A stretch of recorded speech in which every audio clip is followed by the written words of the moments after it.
En la península de Yucatán, existen lugares donde lo inexplicable no es leyenda. Es documentación oficial.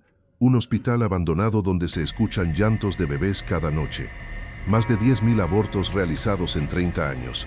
Y nadie quiere comprar el edificio. Un pueblo entero, 170 personas, que abandonaron sus casas en 2005. Todos al mismo tiempo, todos por la misma razón. Y un cenote donde, según una profecía de 500 años, existirá la última agua del mundo cuando llegue el fin de los tiempos. Estas son 6 historias documentadas de Yucatán, con coordenadas GPS reales, con investigadores que las han estudiado durante décadas, con testimonios que nadie puede refutar. Historias documentadas, lugares reales, fenómenos sin explicación. Historia 1. La clínica de los 10.000 abortos. En la calle 8-63-B de Mérida, hay un edificio que lleva 15 años en venta. 15 años. Y nadie lo ha comprado. No es por el precio. El edificio está en una ubicación comercial excelente. 3 pisos. Estructura sólida.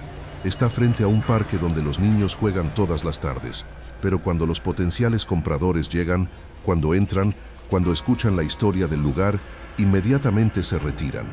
Este edificio tiene un nombre, Clínica Peninsular, y tiene una historia que pocos conocen completa. La Clínica Peninsular operó durante 30 años, de 1975 a 2009. Oficialmente, era una clínica de servicios médicos generales dirigida por el Dr. Fernando Acosta, pero había un servicio que no aparecía en ningún letrero. Un servicio que se realizaba en el tercer piso, lejos de las miradas, sin registros oficiales. Abortos clandestinos. Durante años, se dijo que en esta clínica se realizaron alrededor de 500 abortos. 500.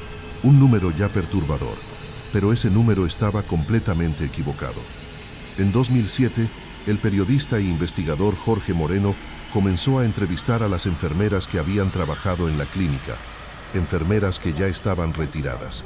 Enfermeras que ya no tenían miedo de hablar. Y lo que revelaron cambió completamente la magnitud de lo que había sucedido en ese edificio. Una de las enfermeras declaró textualmente: hacíamos 50 abortos por semana en las temporadas más altas. 50 por semana, durante años. Jorge Moreno hizo los cálculos y llegó a una cifra que nadie había documentado antes. En 30 años de operación, en esa clínica no se realizaron 500 abortos, se realizaron más de 10.000. Jorge Moreno no investigó este lugar por casualidad. Él creció en ese barrio. De niño, fue paciente de esa clínica. Recibió vacunas ahí. Su madre lo llevaba a consultas médicas regulares.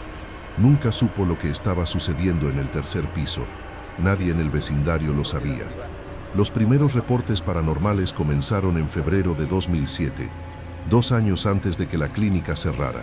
Policías de la Secretaría de Seguridad Pública que patrullaban de noche comenzaron a reportar llantos de bebés proviniendo del edificio, llantos múltiples, como si hubiera varios bebés llorando al mismo tiempo dentro del inmueble cerrado. Después del cierre definitivo en 2009, el edificio quedó abandonado, pero los fenómenos continuaron. En 2012, el programa Extranormal llevó a cabo una investigación en vivo, cámaras, grabadoras, equipo de medición electromagnética. Todo el edificio fue documentado y los reportes se multiplicaron.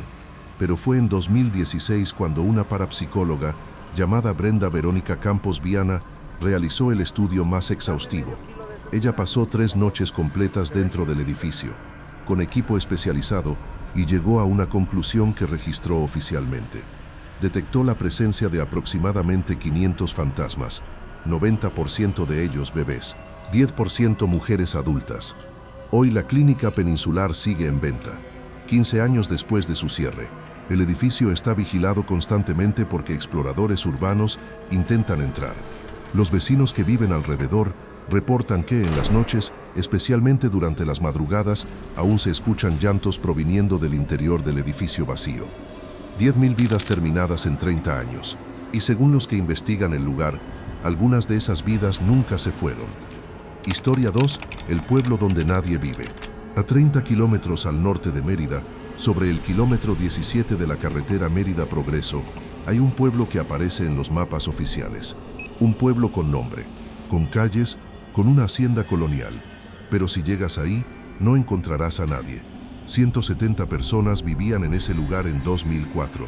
Familias enteras, niños jugando en las calles, ancianos sentados en las sombras de sus portales. Un pueblo pequeño pero vivo.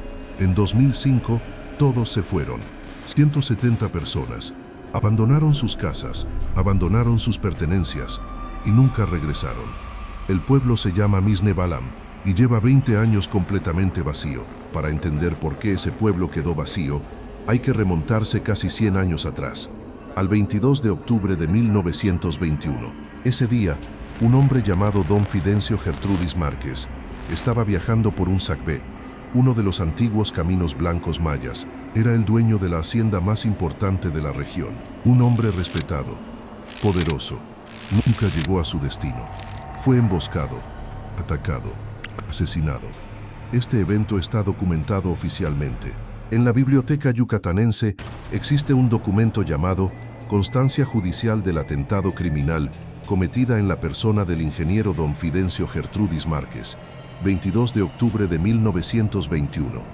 Después de ese asesinato, la hacienda de Misne Balam comenzó su declive. Los trabajadores empezaron a reportar fenómenos extraños, voces en los campos, sombras moviéndose entre los árboles de Enequén, una presencia que nunca los dejaba trabajar tranquilos. Pero esa no es la historia que hizo que todos abandonaran el pueblo. Hay otra leyenda en Misne Balam, una historia que los habitantes mayores conocían, pero que raramente contaban completa. La historia de Juliancito.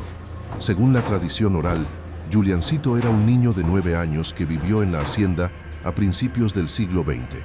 Un niño que sufrió abusos por parte de uno de los jornaleros. Abusos que nunca fueron castigados, que nadie detuvo. Y un día, el niño no soportó más. Se dice que se colgó de un árbol en el centro del pueblo. Durante décadas, los habitantes de Misne Balam reportaban ver a un niño jugando solo cerca de las ruinas de la hacienda. Un niño que desaparecía cuando alguien se acercaba. Un niño que lloraba en las noches. Los habitantes colocaron un altar, con juguetes, con dulces, con agua fresca, para Juliancito, para que tuviera con qué jugar, para que no estuviera solo. Pero las apariciones nunca cesaron. En marzo de 2021, un grupo de exploradores urbanos del canal Ataque 666, junto con el grupo Urbike Yucatán, decidieron explorar Misne Balam a fondo. Lo que encontraron le dio un giro inesperado a la leyenda. Descubrieron un pequeño cementerio olvidado en medio de la vegetación. 12 tumbas antiguas, todas deterioradas por el tiempo. Casi todas ilegibles, casi todas. Una de las tumbas, una tumba pequeña, del tamaño de un niño, tenía un nombre todavía visible, Julián. No hay fecha, no hay apellido, solo ese nombre, Julián, en una tumba de niño, en el pueblo donde, durante un siglo, los habitantes dejaron ofrendas para un niño llamado Juliancito. Los habitantes que abandonaron Misne Balam en 2005 nunca dieron una razón oficial. Simplemente se fueron, todos al mismo tiempo. Hoy, el altar para Juliancito sigue ahí. Los visitantes ocasionales todavía dejan juguetes nuevos, dulces, agua, y en las noches, dicen los pocos que se atreven a acampar cerca, se escuchan risas de niño en medio del pueblo vacío. Juliancito solo quería jugar, y tal vez por eso nadie puede vivir ahí, porque él nunca dejó de buscar compañía. Historia 3. La Casa de la Cristiandad. En las afueras de Valladolid hay un edificio que los habitantes locales conocen por dos nombres. Uno que usan de día, y otro que mencionan solo de noche, cuando el edificio está vacío. Durante el día, se llama Casa de la Cristiandad, un centro religioso administrado por la iglesia del barrio de Sisal. Ahí se celebran misas los domingos, se organizan retiros espirituales. Los jóvenes de la comunidad asisten a clases de catecismo, pero de noche, cuando no hay nadie, los habitantes mayores todavía lo llaman por su nombre antiguo, la Casa del Demonio. Este edificio tiene 15 habitaciones. 10 de ellas eran cuartos para prostitutas, 5 eran para que viviera el dueño y su familia. Durante las décadas de los 60 y 70, este era uno de los prostíbulos más conocidos de la región. Hombres de toda la zona llegaban ahí, dinero cambiaba de manos, y detrás de esas 15 puertas sucedían cosas que nunca quedaron documentadas oficialmente. Hasta que 3 eventos cambiaron todo. El primer asesinato ocurrió durante una riña entre clientes. Un disparo. Un hombre muerto en uno de los cuartos. El segundo asesinato fue diferente. Una de las prostitutas, en defensa propia, clavó un cuchillo en el pecho de un cliente que se había vuelto violento. El tercer evento no fue exactamente un asesinato. Un hombre sufrió un infarto durante su visita. Murió en uno de los cuartos. Pero esos no fueron los únicos muertos en ese lugar. Varias de las prostitutas quedaban embarazadas. Y cuando eso sucedía, se realizaban abortos clandestinos en el mismo edificio. Los fetos, según testimonios de habitantes antiguos, eran enterrados en pozos dentro de la propiedad o simplemente arrojados en el monte cercano. Nadie sabe cuántos. En los años 90, el prostíbulo cerró. El edificio quedó abandonado durante años. Nadie quería comprarlo. Nadie quería siquiera acercarse. Hasta que, a principios de los 2000, la iglesia del barrio de Sisal tomó la decisión de adquirir la propiedad, convertirla, transformarla en un espacio sagrado, un intento de redención. Pero algunos lugares no se dejan transformar tan fácilmente. En 2008, el investigador Jorge Moreno visitó el edificio para documentar los fenómenos que los catequistas reportaban, y lo que encontró fue consistente, muy consistente. Durante las noches, cuando el edificio está vacío, se escuchan voces, risas de niños, como si varios niños pequeños estuvieran jugando en los pasillos. Pero cuando alguien va a verificar, no hay nadie. Los catequistas que preparan materiales ahí también reportan algo más específico. Huellas de pies descalzos, pequeñas, del tamaño de bebés o niños muy pequeños, aparecen en el piso limpio, sin explicación. Y hay algo más, en varios de los cuartos, específicamente en los que antes eran habitaciones de las prostitutas, la temperatura baja inexplicablemente. Un frío intenso que no tiene sentido en el clima cálido de Yucatán. Y hubo un último evento, uno que la iglesia no suele mencionar públicamente. A principios de los 2000, durante un retiro espiritual, un joven participante se suicidó ahorcándose en uno de los cuartos. Hoy la Casa de la Cristiandad sigue operando como centro religioso. Las misas continúan. Los retiros siguen programándose. La gente asiste con fe de que ese lugar ha sido purificado. Pero los catequistas que trabajan ahí, los que se quedan hasta tarde preparando materiales, los que han escuchado las risas de niños en los pasillos vacíos, ellos saben algo diferente. Saben que algunas manchas no se limpian con agua bendita. Historia 4. El último agua del mundo. En el centro del pueblo mágico de Maní, entre las calles 25 y 26, hay un cenote que lleva un nombre simple, Xcabachen. En maya, pozo. Es un cenote semiabierto, una caverna con un pequeño ojo de agua. No es el cenote más grande de Yucatán, tampoco el más espectacular. Hay cenotes mucho más impresionantes en la península, pero ningún otro cenote tiene la profecía que tiene este. Hace 500 años, una curandera maya con poderes de adivinación hizo varias profecías sobre el futuro, profecías específicas, profecías que con el tiempo se fueron cumpliendo una por una, y su última profecía es sobre este cenote. Dijo que cuando llegue el fin de los tiempos, cuando el mundo se seque completamente, cuando no exista agua en ningún otro lugar de la tierra, este cenote será el último lugar donde habrá agua. Esta curandera maya vivió entre los siglos XV y XVI, y las comunidades mayas de la región preservaron sus profecías a través de tradición oral durante generaciones. Su primera profecía fue sobre la llegada de los españoles. Ella predijo que llegarían hombres con caras de metal, hombres con armaduras brillantes que conquistarían estas tierras. Esa profecía se cumplió en 1519. Su segunda profecía fue sobre animales de movimiento propio que no necesitarían comer. Ella describió lo que, siglos después, serían los automóviles. Su tercera profecía fue sobre grandes pájaros que llevarían personas en su interior. Los aviones. Estas profecías se cumplieron, todas, una por una, con una precisión que no puede explicarse como simple coincidencia. Y eso es lo que hace que su última profecía sea tan perturbadora. Porque si las primeras tres profecías se cumplieron exactamente como ella las describió, entonces, ¿qué significa que la cuarta también vaya a cumplirse?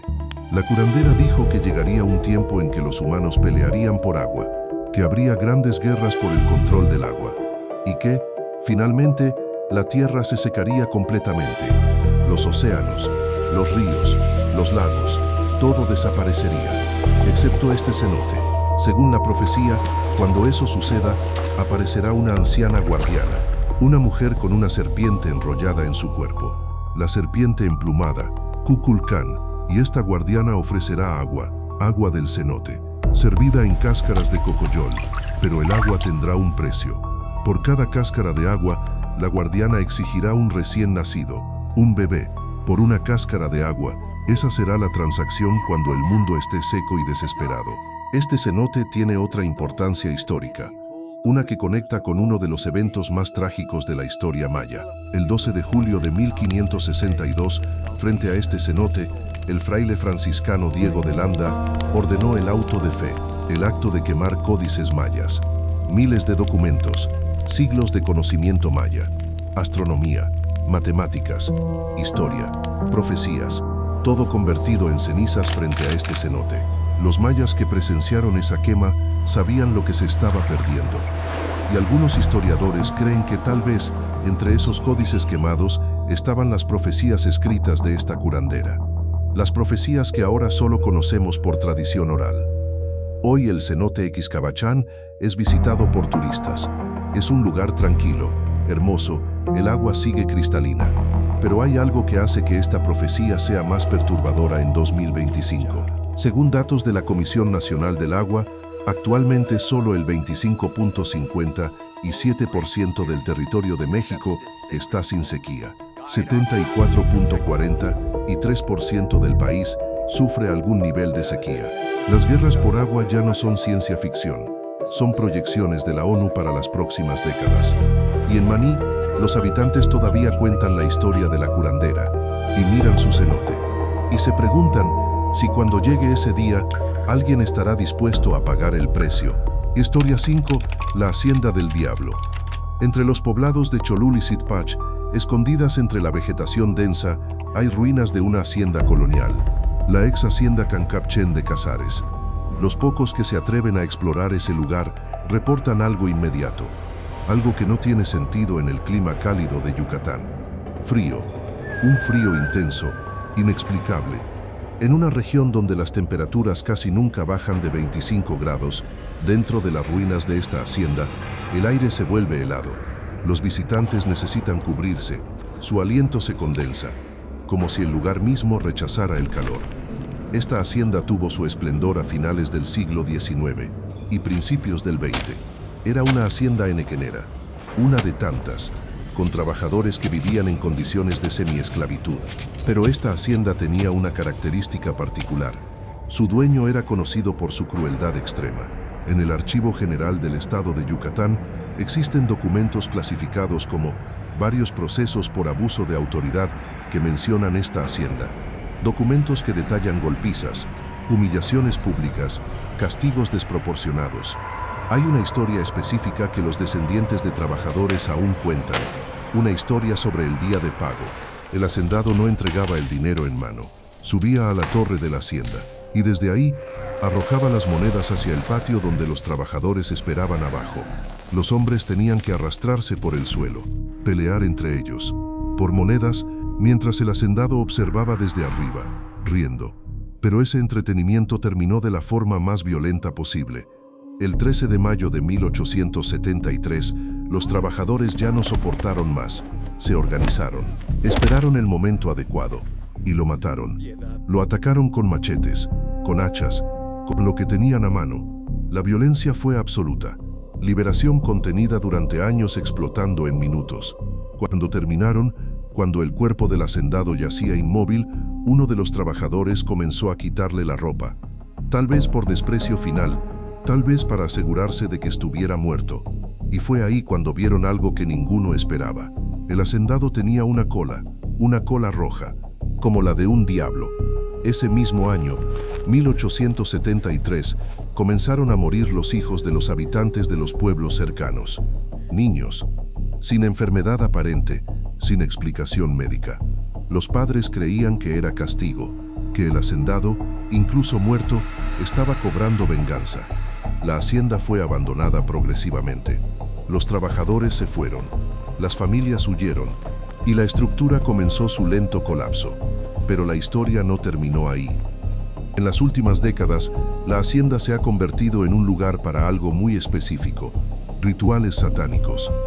Los exploradores que llegan encuentran evidencia fresca: pentagramas pintados en las paredes, veladoras negras, restos de animales sacrificados, altares improvisados con símbolos ocultistas. Y en los últimos años, 2 asesinatos sin resolver han ocurrido dentro de las ruinas. Los habitantes de Cholul y Sitpach evitan acercarse a las ruinas, especialmente de noche. Los que han entrado reportan experiencias consistentes: el frío, risas, susurros en idioma que no reconocen, la sensación de ser observados constantemente. Y algunos, muy pocos, juran haber visto una figura entre las ruinas, un hombre alto, vestido con ropa antigua, parado en lo que queda de la torre, mirando hacia abajo, como si todavía estuviera arrojando monedas. En Cholul, lo sobrenatural no es leyenda, es experiencia. Historia 6. El Museo de lo Imposible. En Mérida, sobre la calle Sarmiento, exactamente frente al edificio de la Clínica Peninsular que mencionamos al inicio, existe un museo único en toda Latinoamérica. No exhibe arte, no exhibe historia colonial, no exhibe arqueología maya, exhibe objetos malditos, 500 de ellos, cuidadosamente documentados, clasificados y custodiados. Este es el Museo Paranormal de Yucatán, y su fundador lleva 20 años investigando lo que nadie más quiere tocar. Su nombre es Jorge Moreno Escalante, periodista egresado de la Universidad Autónoma de Yucatán, y desde 2003 dedicado completamente a documentar fenómenos paranormales en la península. En 2003 fundó la revista Misterios, la primera publicación dedicada exclusivamente a lo paranormal en Yucatán. Durante 13 años, esa revista documentó cientos de casos, entrevistas, investigaciones de campo, testimonios. En 2009 publicó su libro Más allá del misterio, un compendio de sus investigaciones más importantes, y en 2016 fundó el museo. Jorge Moreno no es un cazafantasmas sensacionalista, es un periodista que aplica metodología rigurosa a lo inexplicable. Y eso es lo que hace que este museo sea diferente. Cada objeto en el museo tiene un expediente, con el testimonio de quien lo entregó, con la historia documentada detrás de él, con las razones por las que fue considerado maldito o problemático. En 20 años, Jorge Moreno ha documentado más de 2000 casos en Yucatán, Campeche y Quintana Roo. Caminar por el museo es una experiencia única. Cada vitrina cuenta una historia. Está el muñeco Tiago, un muñeco que, según el testimonio de su dueño, lloró el día que murió la persona que lo cuidaba. Está la Annabel yucateca, una muñeca de porcelana que fue captada en cámara cayéndose sola de un estante. Está la muñeca Katy, relacionada con prácticas de santería y afromayombe. Está el mago del infierno, un muñeco africano con patas de chivo utilizado para magia negra. Hay figuras de Santa Muerte encontradas enterradas en montes de Maxcanú. Hay un bastón, el bastón Huaypec, que perteneció a un brujo maya, un transformista, alguien que, según la tradición, podía convertirse en animal. Cada objeto tiene su historia, y Jorge Moreno las conoce todas. Lo que diferencia a Jorge Moreno de otros investigadores paranormales es su método, un método que él define como periodístico riguroso. Primero, recolección de múltiples testimonios sobre el mismo evento. Nunca confía en una sola fuente. Segundo, verificación cruzada de información. Busca documentos históricos que respalden o contextualicen el caso. Tercero, investigación de campo. Visita los lugares. Documenta con fotografías y video. Cuarto, análisis de evidencia física cuando existe. Quinto, publicación transparente. Muestra sus procesos. No esconde sus métodos. Esta metodología lo ha convertido en la referencia más confiable de investigación paranormal en Yucatán. El Museo Paranormal sigue recibiendo objetos. Casi cada semana llega alguien con algo nuevo. Una muñeca que causa pesadillas, una foto donde aparece algo inexplicable, un objeto heredado que trae mala suerte. Y Jorge Moreno los recibe, los documenta, los estudia y los exhibe. El museo está abierto al público. Cualquiera puede visitarlo. Cualquiera puede ver los 500 objetos, leer sus historias y decidir por sí mismo qué creer. Porque al final, eso es lo que Jorge Moreno ofrece. No respuestas definitivas, sino documentación honesta de lo inexplicable. Algunos objetos tienen historias, y algunas historias nunca terminan. 6 historias documentadas, coordenadas GPS reales que cualquiera puede verificar. Un hospital donde 10.000 abortos dejaron una marca que no desaparece. Un pueblo abandonado por 170 personas que no pudieron soportar más. Una casa transformada en iglesia que no puede borrar su pasado. Un cenote con una profecía de 500 años que cada día parece más posible. Una hacienda donde la crueldad dejó una presencia permanente. Y un museo que custodia 500 objetos que nadie más quiere tener. Yucatán no es solo playas turísticas y ruinas mayas, es también una tierra donde lo inexplicable es parte de la vida cotidiana. ¿Conoces alguna historia inexplicable de tu región? Déjala en los comentarios. Las historias más documentadas pueden aparecer en futuros videos. Cada semana exploramos los misterios inexplicables de México. Suscríbete, activa la campanita y acompáñanos en estas investigaciones. Porque la realidad a veces es más inexplicable que cualquier leyenda.